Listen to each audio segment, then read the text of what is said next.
Hello friends, तर परत एकदा स्वागत आहे तुमचं आपल्या शिव लर्निंग क्लासेस या यूट्यूब चॅनलमध्ये. आज आपण अर्थनियोजन यामध्ये प्रत्येकी 1 गुणांचे प्रश्न पाहणार आहोत. मागच्या व्हिडिओमध्ये आपण थिअरीचा पार्ट पाहिला होता. ज्यांनी कोणी जो व्हिडिओ पाहिला नसेल त्यांनी तो पाहून घ्या, कारण थिअरॉटिकल प्रश्नच हे 1 गुणांसाठी विचारले जाऊ शकतात. खूप महत्त्वाची थिअरी लिहून कोणाला घ्यायचं असेल तर ते लिहून घ्या. मागचा व्हिडिओ पूर्णपणे पहा. खूप महत्त्वाचे टॉपिक मी त्यात दिलेले आहेत. चला तर मग त्यावर आधारित कोणते गुणांचे प्रश्न विचारले जातात ते आज आपण पाहूयात. बघा, प्रश्न पहिला दिलेला आहे. एकाच राज्यातील व्यापारात केंद्र शासनाकडून कोणता कर आकारला जातो? एकाच राज्यात बघा विचारलेला, एकाच राज्यातील व्यापारात केंद्र शासनाकडून कोणता कर आकारला जातो? Option A IGST, B CGST, C SGST, D UTGST. आणि याचं बरोबर उत्तर काय असणार आहे? Option number B CGST. बरोबर. थिअरीच्या पार्टमध्ये आपण हे डिटेलमध्ये पाहिलं होतं. त्याचं लॉंग फॉर्म काय आहे, ते कशासाठी वापरलं जातं, कोणता कर कधी आकारला जातो, हे डिटेलमध्ये पाहिले. ते पाहण्यासाठी तुम्ही मागचा व्हिडिओ पहा. मी ते डिस्क्रिप्शन बॉक्समध्ये त्याची लिंक देईल. Question number 2. GSTN एकूण किती अंकाक्षरे असतात? ते पण पाहिलं होतं.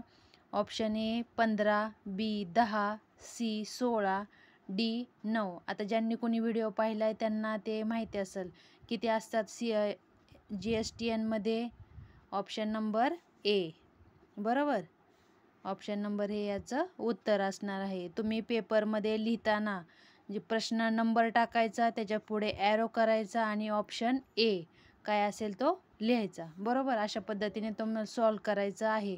मी इथं तुम्हाला समजण्यासाठी डायरेक्टली मी अंडरलाईन करते, पण तुम्ही पेपरमध्ये काय करणार, क्वेश्चन नंबर 2 टाकणार, त्याला ॲरोचं बाण टाकणार आणि त्यानंतर जे उत्तर आहे क्वेश्चन लिहित बसायचं नाही ॲन्सर पेपरमध्ये, ॲन्सर शीटमध्ये. डायरेक्टली क्वेश्चन नंबर 2 क्वेश्चन जो आहे तो त्याचा अंक टाका, उत्तराचं बाण करा आणि जो उत्तर बरोबर आहे त्याचं ऑप्शन त्यामध्ये लिहून टाकायचं. बऱ्याच विद्यार्थी इथं चुकतात. बऱ्याच विद्यार्थ्यांना हे माहीत नसतं, त्यामुळे प्रश्न लिहिण्यात खूप वेळ जातो त्यांचा आणि पेपर सॉल्व करायचं राहून जातो, टायमिंग संपून जातो. त्यासाठी कोणतीही प्रश्नपत्रिका सॉल्व करताना फक्त प्रश्न नंबर टाकायचा आणि त्याचं जे उत्तर असेल ते लिहायचं. तुम्हाला प्रश्न लिहिण्याची गरज नसते. बघा, प्रश्न तिसरा. स्टीलच्या भांड्यावरील वस्तू व सेवा कराचा दर 18% आहे, तर त्यावर राज्य वस्तू व सेवा कराचा दर किती आकारण्यात येतो? बघा, option A 18%, B 9%, C 36%, D 0.9%. आता हे काढण्यासाठी बघा एक फॉर्म्युला आहे. SGST बरोबर 1/2 इंटू GST, म्हणजे 1/2 गुणिले GST. मग 1/2 गुणिले इथं काय दिलेलं आहे त्यांनी दर GSTचा 18%. मग 1/2 गुणिले 18, बेक बे 2 भाग जातो, बे 9 18. मग उत्तर काय येणार? 9. मग ऑप्शन काय आहे याचं उत्तर? ऑप्शन नंबर बी. बरोबर. ऑप्शन नंबर बी करेक्ट ॲन्सर. प्रश्न नंबर 4. बघा, खूप महत्त्वाचे प्रश्न आहेत, नीट लक्ष द्यायचं आहे. उत्पादन झाल्यानंतर वस्तू ग्राहकांपर्यंत पोहोचते त्या साखळीतील अंतिम कडीतील GST अंतर्गत व्यवहारास कोणता व्यवहार म्हणतात? बी option A. Option B B2B म्हणजेच बिझनेस टू बिझनेस. नंतर सी BC आणि डी B2C. बरोबर. आता या प्रश्नाचं उत्तर काय असणार आहे? वस्तू ग्राहकांपर्यंत पोहोचते त्या साखळीतील अंतिम कडीतील GST अंतर्गत व्यवहारास कोणता व्यवहार म्हणतात? कोणता व्यवहार म्हणतात? ऑप्शन नंबर काय असणार आहे? Business to customer. बरोबर. बिझनेस हे थिअरीमध्ये पाहिलेला पार्ट आहे. थिअरी वाचा नीट. थिअरी वाचल्यानंतर तुम्हाला आपोआप समजून जाईल. बघा, क्वेश्चन नंबर 5. दर्शनी किंमत 100 रुपये असलेल्या शेअरचा बाजारभाव 75 रुपये आहे, तर त्या शेअरचे पुढीलपैकी कोणते वर्णन बरोबर आहे? बघा, 100 रुपये दर्शनी किंमत आहे आणि बाजारभाव आता काय चालू आहे त्याचा 75, बरोबर. मग तो शेअर काय असणार आहे? ऑप्शन ए, शेअर 175च्या अधिमूल्यावर. आता तुम्हाला ह्यासाठी काय माहिती पाहिजे? अधिमूल्य, अवमूल्य आणि सममूल्य याचा अर्थ माहिती पाहिजे. हे अर्थ जाणून घेण्यासाठी तुम्ही मागचा व्हिडिओ जरूर पहा. ते समजल्याशिवाय हा प्रश्नाचं उत्तर तुम्हाला येणार नाही. पण आपण बघूयात, आता प्रश्न विचारलाय तर याचं उत्तर काय आहे? शेअर, ऑप्शन ए, शेअर 175च्या अधिमूल्यावर आहे. बी, शेअर 25 अवमूल्यावर आहे. शेअर 25च्या अधिमूल्यावर आणि डी, शेअर सममूल्यावर. त्याचं उत्तर काय असणार आहे? ऑप्शन नंबर बी, शेअर 25 रुपयाच्या अवमूल्यावर असणार आहे, बरोबर.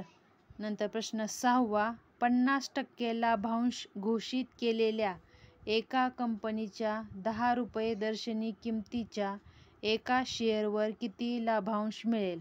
ऑप्शन ए, 50 रुपये, बी, 5 रुपये, सी, 500 रुपये, डी, 100 रुपये. आणि याचं काय बरोबर उत्तर असणार आहे? ऑप्शन नंबर बी, 5 रुपये.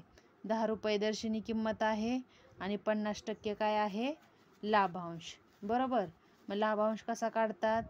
दर गुणिले दर्शनी किंमत, बरोबर. मग त्याचं उत्तर काय येणार आहे? 5 रुपये. बघा, क्वेश्चन नंबर 7, एका म्युच्युअल फंडाचे एका युनिटचे नक्त मूल्य 10.65 रुपये असेल तर 500 युनिट्सच्या खरेदीसाठी लागणारी रक्कम किती रुपये असेल?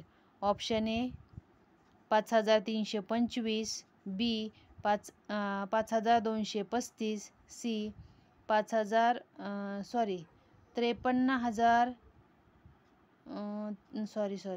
ऑप्शन नंबर सी, 5,32,500, 5,32,500, डी,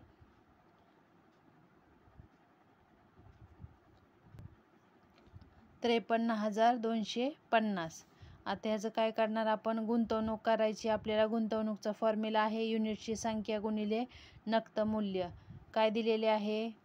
500 गुणिले काय करणार तुम्ही? 10.65. 500 गुणिले 10.65 केले तर काय येणार आहे? ऑप्शन ए, 5,325. ह्याचं उत्तर असणार आहे 5,325. अशा प्रकारचे एक्झाम्पल विचारले जातात. तर आजचा व्हिडिओ कसा वाटला तुम्ही कमेंटद्वारे, इथेच आपला व्हिडिओ आपण थांबूयात. आजचा व्हिडिओ कमेंटद्वारे कळवा तुम्ही कसा वाटला. आवडल्यास लाईक करा, शेअर करा. आपल्या 10वीच्या विद्यार्थ्यांपर्यंत पोहोचवण्याचा नक्की प्रयत्न करा. सो नेक्स्ट व्हिडिओमध्ये आपण नेक्स्ट एक्झाम्पल 1 गुणांचेच पाहणार आहोत. भेटूयात आपण नेक्स्ट व्हिडिओमध्ये. थँक्यू.